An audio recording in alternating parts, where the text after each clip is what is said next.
आज हम परसेंटेज के कुछ इंपॉर्टेंट क्वेश्चन को सॉल्व करना सीखेंगे। आपने थंबनेल में देख लिया होगा, इस तरह के क्वेश्चन जो है सभी तरह के कॉम्पिटिटिव एग्जाम में बार बार पूछे जाते हैं। ऐसे क्वेश्चन बार बार रिपीट भी किए जाते हैं एग्जाम में। तो आज हम ऐसे क्वेश्चन को बनाने का बहुत ही शानदार शॉर्ट ट्रिक सीखने वाले हैं, जिससे आप कम से कम समय में ऐसे क्वेश्चन को सॉल्व कर पाएंगे। तो चलिए वीडियो को शुरू करते हैं। वीडियो को शुरू करने से पहले अगर आप हमारे चैनल पर नए हैं तो हमारे चैनल को सब्सक्राइब कर ले और बेल आइकन के ऑल पे क्लिक कर ले, ताकि आने वाले वीडियो का नोटिफिकेशन आपको मिलता रहे। ये हमारा पहला क्वेश्चन है। राम ने अपनी आय का 4% किसी चैरिटी को दान स्वरूप दिया तथा शेष का 10% एक बैंक में जमा कर दिया। अब यदि उसके पास 8,640 रुपया बचा हो तो उसकी आय कितनी है।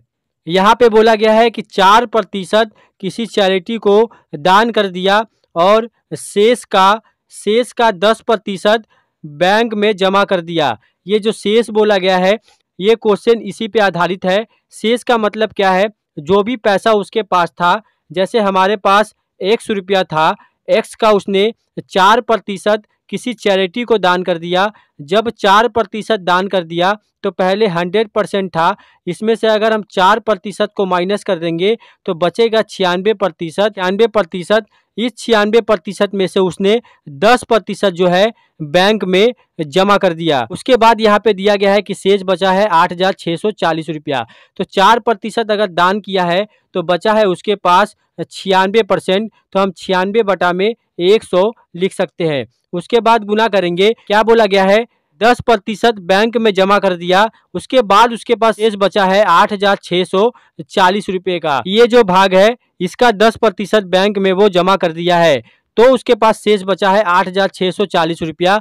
तो 10% को अगर हम 100 से माइनस कर देंगे तो हमें यहाँ पे मिल जाएगा 90%। अब ये जो वैल्यू है वो 100% है, इसमें से हम 10% बैंक में जमा कर देंगे तो बचेगा हमारे पास 90%। तो यहाँ पे हम लिख देते हैं 90 बटा में 100। ये जो है बराबर है 8,640 रुपये का। ये बराबर है 8,640 रुपये का। इसे आप सॉल्व करेंगे, एक्स का वैल्यू यहाँ पे आपको मिल जाएगा, आपको यहाँ से आंसर मिल जाएगा।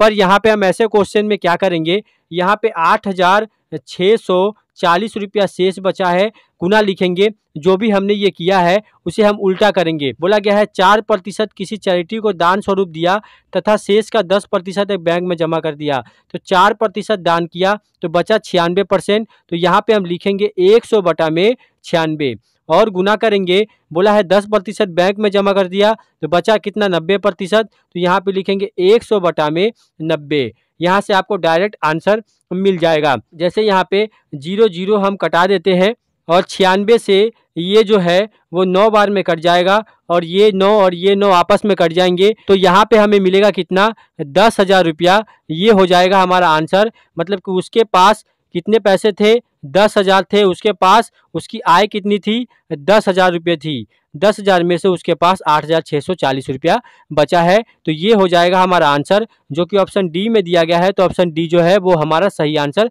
हो जाएगा। तो इस तरह के क्वेश्चन परसेंटेज से सभी तरह के कॉम्पिटिटिव एग्जाम में पूछे जाते हैं। अब हम बनाते हैं एक अगला प्रश्न।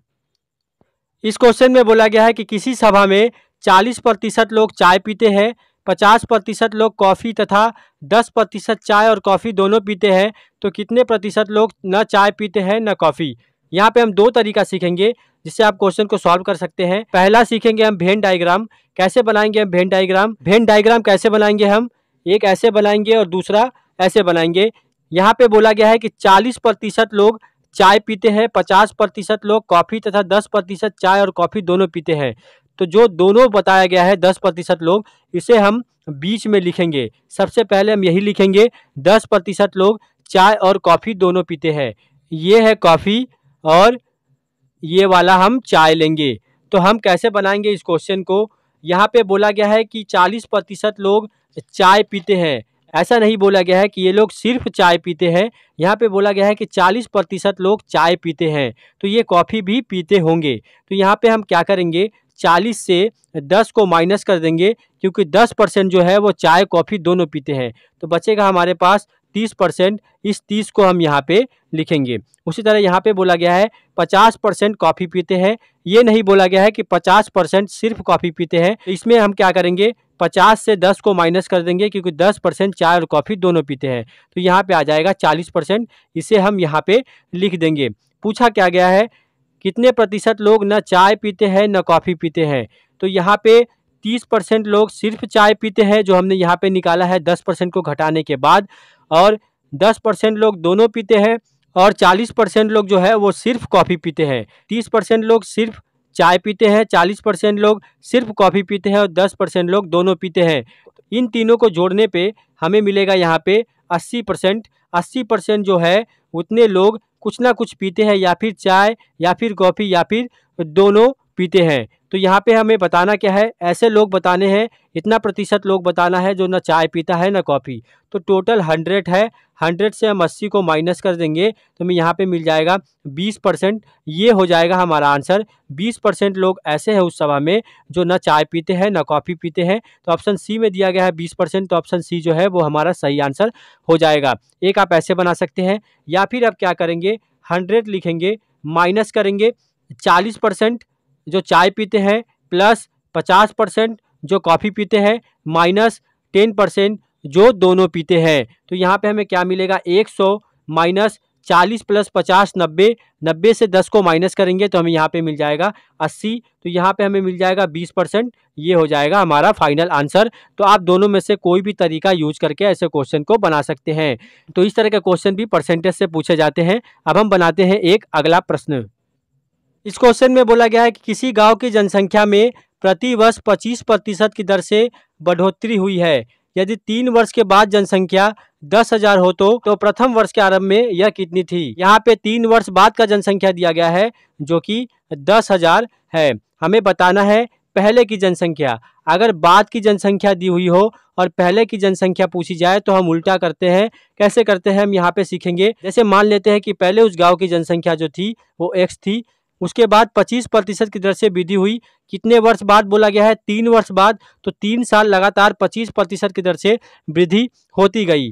तो 125 बटा में 100 गुना 125 बटा में 100 गुना 125 बटा में 100। 3 साल 25% करके वृद्धि हुई। पहले 100% था, बाद में 25% बढ़ गया, तो 125 बटा में 100 हम यहाँ पे कर रहे हैं। ये जो है 10,000 के बराबर होगी। पर यहाँ पे ऐसे क्वेश्चन को हम सॉल्व नहीं करेंगे। यहाँ पे आप x का वैल्यू निकाल सकते हैं, पर हम सॉल्व कैसे करेंगे, हम आगे से पीछे की तरफ जा रहे हैं। तो हम लिखेंगे यहाँ पे 10,000 गुना करेंगे 100 बटा में 125 गुना 100 बटा में 125 गुना 100 बटा में 125। हम इस तरह ऐसे क्वेश्चन को सॉल्व करेंगे। जब हमें आगे की जनसंख्या दी हुई हो और पहले की जनसंख्या पूछी जाए तो हम उल्टा करेंगे, और जब पहले की जनसंख्या दी हुई हो और बाद की जनसंख्या पूछी जाए तो हम ऐसे सीधा करेंगे। तो यहाँ पे हम क्या करेंगे, यहाँ पे अगर हम कटाएंगे तो 25 चौका 100, 25 पचे 125, 25 चौका 100, 25 पचे 125, और यहाँ पे भी 4 बटा में 5 आ जाएगा। इसे अगर कटाएंगे तो 5 पचे 25 पचे 125, 125 से ये 8 बार में मतलब कि 80 बार में कट जाएगा। तो यहाँ पे हमारे पास क्या बचा है, 4 4 4 और 80। इसे गुना करेंगे तो हमें यहाँ पे मिल जाएगा 5120। ये जनसंख्या पहले उस गांव की थी। तो ये हो जाएगा हमारा आंसर, जो कि ऑप्शन ए में दिया गया है। तो ऑप्शन ए जो है वो हमारा सही आंसर हो जाएगा। तो इस तरह के क्वेश्चन जनसंख्या से रिलेटेड पूछे जाते हैं। अब हम बनाते हैं एक अगला प्रश्न।